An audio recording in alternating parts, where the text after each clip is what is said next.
There's one last part of Hillary's plan that means a lot to me personally, that kind of emotional for me, and I bet it's emotional for you. How to stem the epidemic of gun violence that kills 33,000 Americans every year.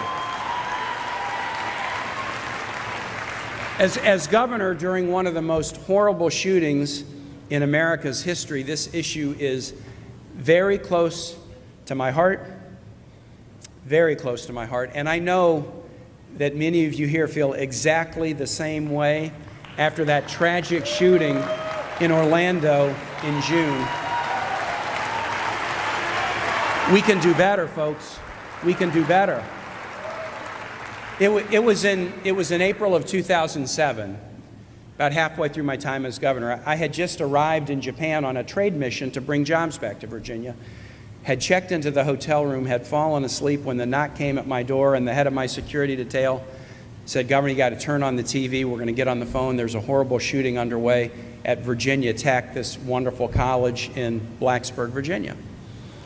And as jet-lagged as I was and just arrived, I said, "Take me back to the airport. I'm getting the first plane home." It was 14 hours over. It was 14 hours back. And I walked onto that campus, jet-lagged and in the wrong time zone. But I knew that, you know, as a leader, even though I didn't have any magic words to say that would take away the horror of the tragedy, I had to bring comfort in some way to the families of those who had been killed, to the students and professors who had been injured, and also to the first responders who had been there to help them.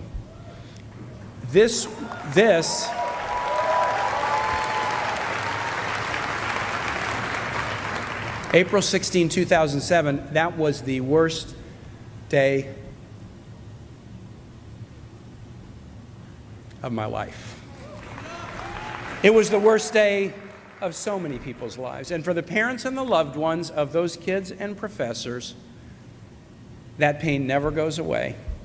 Precious 17-year-olds, a 70-plus-year-old Lithuanian-born Holocaust survivor who was a teacher, who could survive the Holocaust, who could survive the Soviet takeover of his country, but who fell victim to gun violence because he blocked the door and told his students to climb out the window as his body was being riddled with bullets. Survive the Holocaust, survive the Soviet takeover of your country, and fall victim in Blacksburg, Virginia, to the horror of American gun violence.